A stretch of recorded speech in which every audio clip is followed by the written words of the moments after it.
Hola, bienvenidos a cada uno de ustedes al estudio de Bíblico para hoy. El tema que les traigo es acorralados.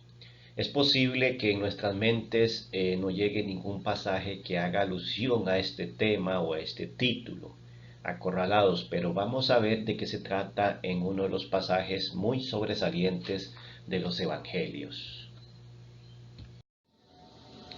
En Juan capítulo 8. Recordemos que Juan es uno de los evangelios, el último de los evangelios, porque está primeramente Mateo, Marcos, Lucas y Juan. Entonces, en el capítulo 8 encontramos una historia bastante interesante y comienza diciendo de la siguiente forma, el verso 1.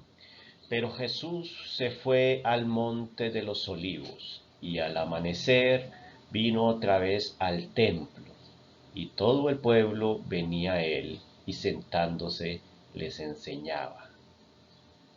Dice de esta forma que estuvo haciendo algunas tareas Jesús y se fue al monte de los olivos al anochecer.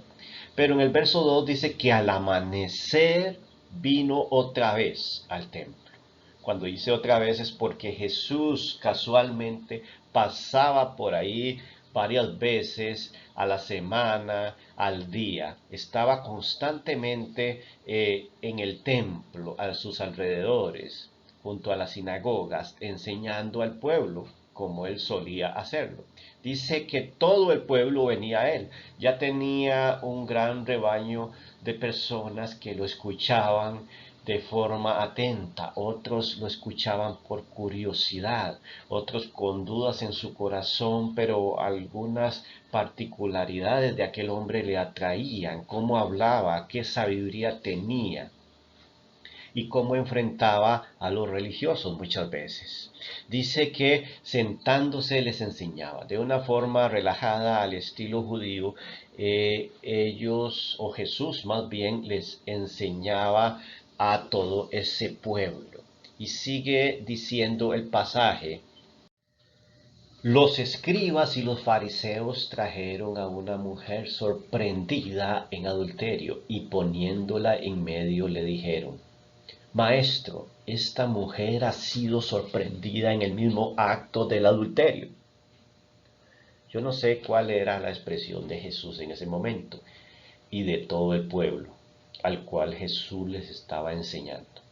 Pero cambiaron los escenarios de una mañana muy tranquila donde Él se sienta a enseñar a una multitud de personas deseosas de escuchar las palabras de Jesús a un trágico evento provocado por los escribas y los fariseos, aquellas personas religiosas, los que enseñaban al pueblo, los que interpretaban las leyes, la ley de Moisés, y los que eran las autoridades religiosas y civiles en ese momento. Dice que traen a una mujer sorprendida en adulterio.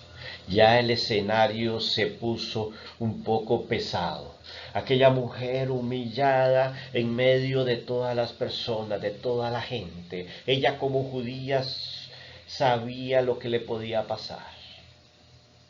Aquellos fariseos que señalaban y que querían tender una trampa a Jesús, porque ese era el propósito primordial.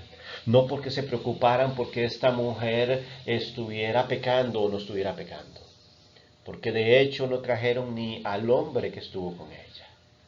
Quizás escapó o vieron una vulnerabilidad en la mujer y dijeron es más fácil llevar a una mujer, dominar a una mujer, es más fácil avergonzar a una mujer. Entonces dice que la traen y escandalizan al pueblo. Y sigue diciendo el verso siguiente. Y en la ley Moisés nos ordenó apedrear a esta clase de mujeres. Y vea qué interesante, ellos aplican la ley, la palabra que ellos tenían, para hacer daño, para acusar y tenderle una trampa a Jesús, al Maestro. Dice que la ley, ¿cuál ley? Pues la ley de Moisés. Hoy la tenemos en aquellos 5 libros de la Biblia, el Pentateuco: Génesis, Éxodo, Levítico, Número y Deuteronomio. Muchas personas han encontrado en esa ley 613 mandamientos que cada uno de los judíos debía de cumplir. Mandamientos en cuanto a moral, mandamientos religiosos, sobre el templo, sobre ética.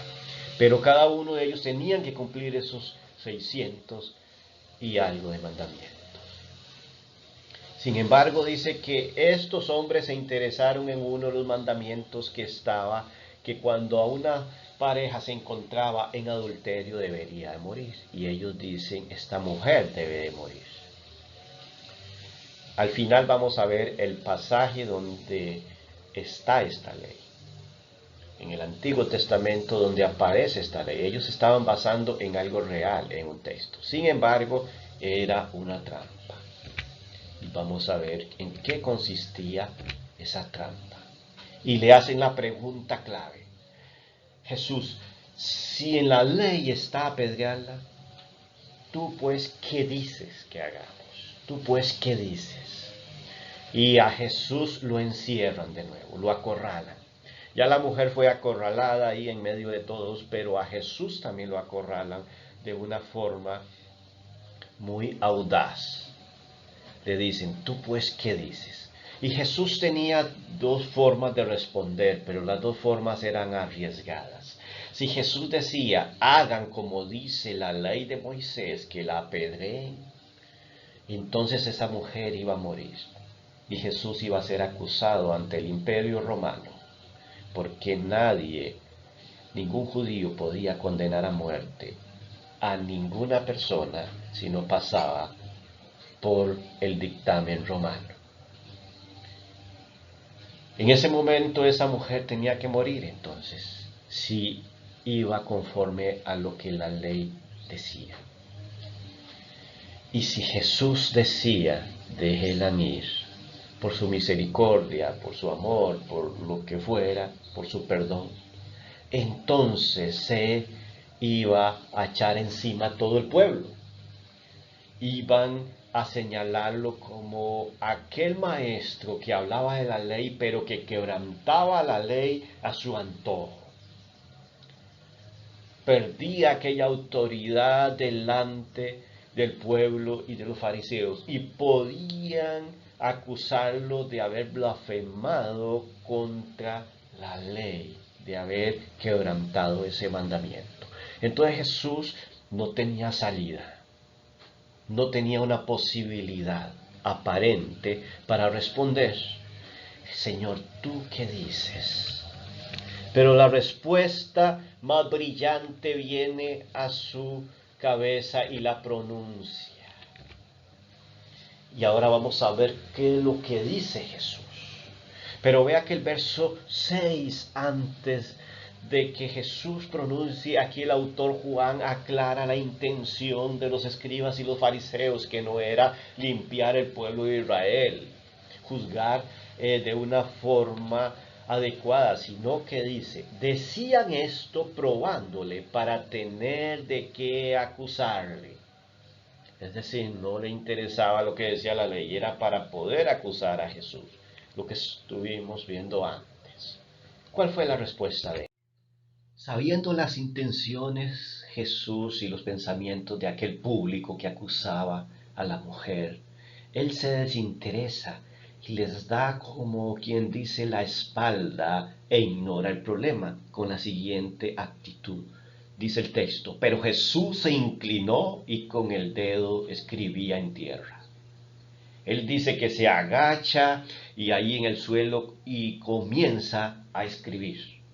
No sabemos qué es lo que escribía, simplemente el narrador, el historiador, el evangelista aquí no lo detalla, qué es lo que escribía en tierra. Sin embargo, es un gesto de desinterés por el problema. Pero esta gente no quedó satisfecha con esa acción. Y sigue diciendo el texto, pero como insistían en preguntarle, es decir, aquellos judíos que señalaban, que acusaban a esta mujer, Querían un castigo para esa mujer, pero sobre todo que Jesús cayera en la trampa, para que Jesús fuera juzgado, para que Jesús fuera llevado ante el concilio del Imperio Romano. Entonces sigue diciendo, pero como insistían en preguntarle, Jesús da una respuesta. Dice, Jesús se enderezó en forma de autoridad. Él no agacha su rostro, él lo ve a los ojos y les dice de la siguiente forma, les clava la mirada en su alma, en su corazón y en su mente y les dice, el que de vosotros esté sin pecado, sea el primero en tirarle una piedra. De esa forma, con aquella mirada, escudriña los corazones de estas personas que estaban ahí. Y entonces su alma, su conciencia les acusaba, les redarguía, dice la palabra. De alguna forma, el que estuviera sin pecado, dice, que sea el primero en tirar la piedra. Ellos sabían que estaban llenos de un montón de faltas y pecados. Esta es una frase que hoy por hoy ha sido monumento para aquel que acusa a otros, porque sabemos que el único que puede venir a juzgarnos a nosotros y a darnos una sentencia es el Dios Todopoderoso. Y el que señala y acusa sin sentido dice que es el diablo, el acusador. Eso dice la palabra. Dice de la siguiente forma el verso 8, e inclinándose de nuevo, escribía en tierra. Él le deja el problema en las manos, deja la bola rebotando ahí y les dice, ahora sí tomen el asunto. Vean a ver qué van a hacer ustedes, porque yo quiero ver a aquella persona que esté sin pecado, que sea el primero en tirar la piedra. Y sigo escribiendo, sigo en lo mío. Me desintereso por el problema, se lo dejo a ustedes, lo hace con esta actitud de nuevo.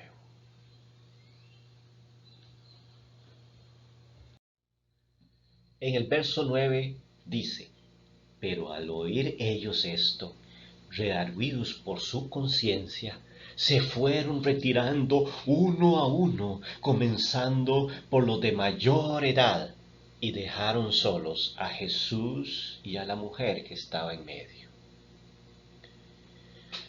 Es interesante cómo aquella confrontación con la palabra, el que esté libre de pecado, tire la primera piedra.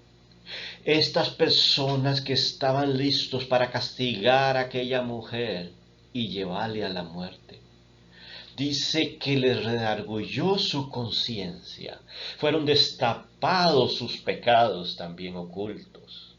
Jesús sabía el interior de ellos, sabía sus pensamientos y sus intenciones. De alguna forma la conciencia le señalaba la llaga a cada uno de ellos en su interior y no tuvieron la capacidad de tomar aquella piedra y castigar a aquella mujer con la muerte.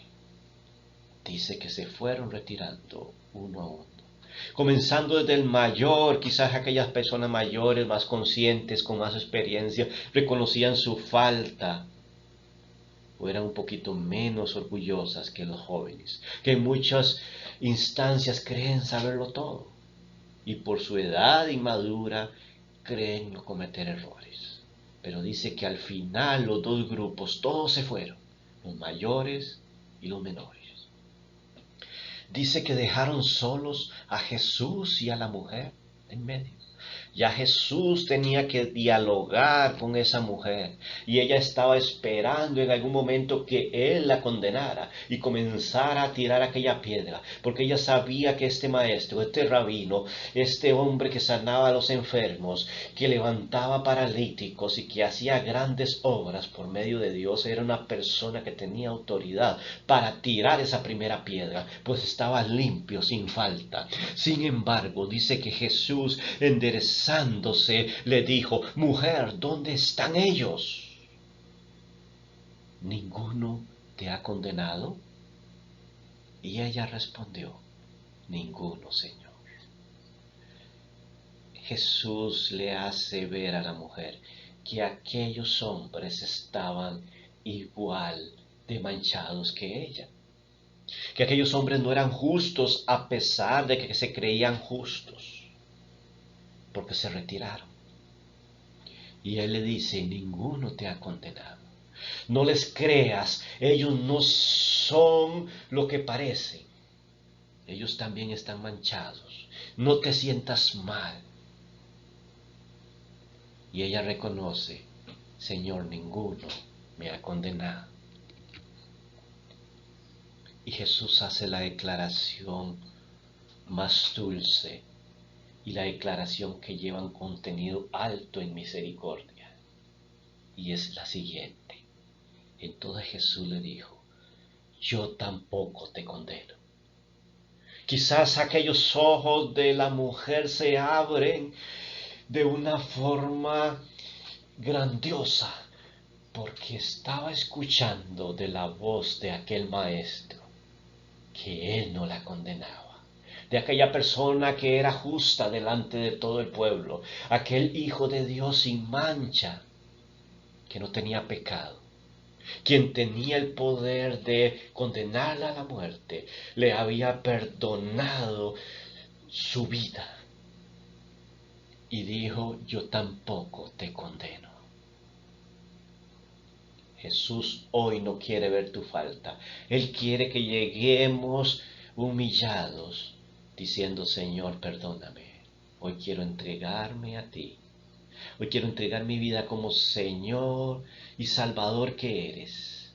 Quiero aceptarte como ese Salvador que me has lavado en la cruz del Calvario. Él hoy te dice, yo tampoco te condeno. Dios no te está señalando. Dios quiere que venga a sus pies hoy. Y dice, le sigue diciendo a la mujer, vete, desde ahora no peques más. Esta mujer en este momento, cuando escucha esa palabra, vete, es música para sus oídos, porque sabe en su interior que ahora sí es libre. Esa palabra vete nos indica que somos libres, que ya no estamos bajo el juicio de los hombres. Y en este momento, porque Jesús la había perdonado, tampoco estaba bajo el juicio de Dios. Había sido lavada, perdonada. Sus pecados no iban a ser recordados más. Pero le dice, desde ahora no peques más. Mantente así con ese perdón. Ya no hagas lo mismo. Porque Dios perdona a aquella persona. Y en eso tiene que ver la conversión, donde una persona llega a Jesús y su vida es cambiada. Su vida va mejorando día a día, hasta llegar a la estatura de aquel varón perfecto, dice Pablo. Aunque en el camino tenemos tropiezos, ya esos tropiezos no son voluntarios, no son porque somos de una naturaleza pecadora, sino que Él nos redime y en algún momento tomamos la naturaleza de Dios. Después de haber visto la misericordia del Señor con aquella mujer que fue sorprendida en adulterio, y después de haber despedido a aquel pueblo que señalaba a esa mujer, quisiera que analizáramos por unos momentos en qué se basaban estos judíos, estos hombres de la ley que interpretaban la ley a su forma. Hay textos que justifican sus acciones y es de la siguiente forma. Levíticos 20:10 dice de esta forma: si un hombre comete adulterio con la mujer de otro hombre, el adúltero y la adúltera ciertamente han de morir. Esto dice el texto de Levíticos. En eso se basaban aquellas personas que señalaron a esta mujer. Pero se les olvidó el texto donde dice el adúltero y la adúltera. Solamente trajeron a aquella mujer. ¿Qué hicieron al hombre? No lo sabemos, como lo vimos anteriormente. Estaban aplicando la ley de una forma un poco radical, pero a la vez liviana. Y Jesús entiende sus intenciones. También en Deuteronomio 22:22 parece que les da autoridad para matar a aquella mujer, porque dice, si se encuentra a un hombre acostado con una mujer casada, los dos morirán. El hombre que se acostó con la mujer y la mujer. Así quitarás el mal de Israel, dice el libro de Deuteronomio escrito por Moisés. Esa era la ley de Moisés que ellos pretendían de alguna forma cumplir, pero de una forma engañosa, de una manera que no era la adecuada. Y esto nos lleva a un legalismo. Deuteronomio 17:6 y 7 dice: Por dicho de 2 o 3 testigos morirá el que hubiere de morir. No morirá por el dicho de un solo testigo. Cuando trajeron a la mujer ante Jesús habían muchos testigos. Y ellos lo sabían, que eso decía la ley. Ellos estaban conforme a la ley, pero era para tenderle la trampa a Jesús. Y el verso 7 dice, la mano de los testigos caerá primero sobre él para matarlo, y después la mano de todo el pueblo. Así quitarás el mal de en medio de ti. Estas eran las leyes que Moisés había escrito mediante la inspiración de Dios. La ley era clara, Jesús la conocía. Y aquí decía quién tenía que tirar primero la piedra, aquellos que habían presenciado el acto mismo. Y en este caso ellos habían presenciado.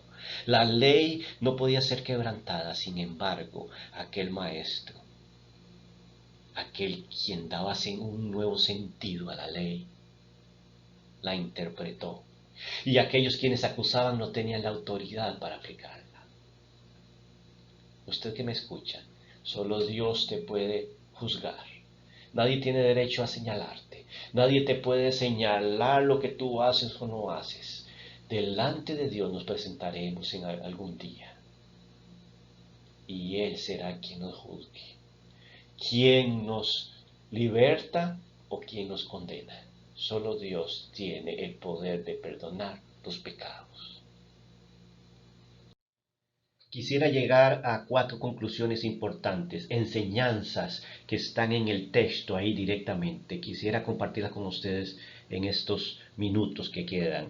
Dice que el legalismo destruye. ¿Por qué destruye el legalismo? Porque es cuando se aplica la ley sin misericordia, sin darle oportunidad a aquella persona de una defensa, de corregir su vida, sino que de una vez se señala, se critica y no deja ninguna puerta de salida. Eso es el legalismo. Este legalismo puede destruir y hoy por hoy ha destruido a un montón de personas que han estado en diferentes grupos o congregaciones porque han sido señaladas y acusadas de una forma muy, muy agresiva.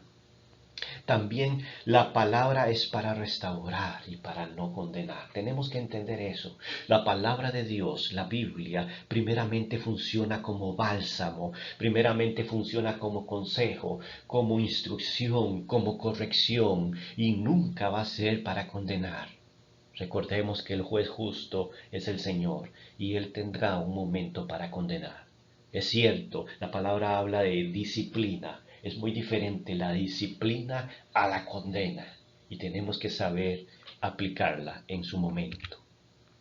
Y como tercera conclusión, llegamos a esto. Primero tenemos que aconsejar, orientar y guiar. Nunca tenemos que humillar. No expongamos a las personas o a las situaciones de otras personas en público. Siempre seamos sabios y primero busquemos el consejo, la orientación y la guía, pero no la exposición en público de estas personas. Y como último pensamiento, decimos, oremos por las personas.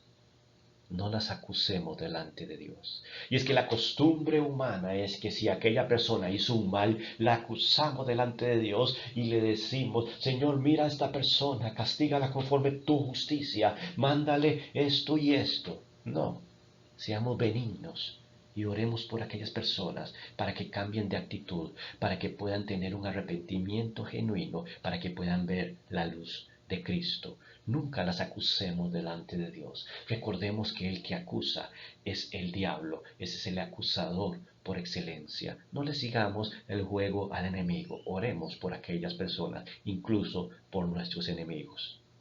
Muchas gracias por estar con nosotros y muchas bendiciones en este día.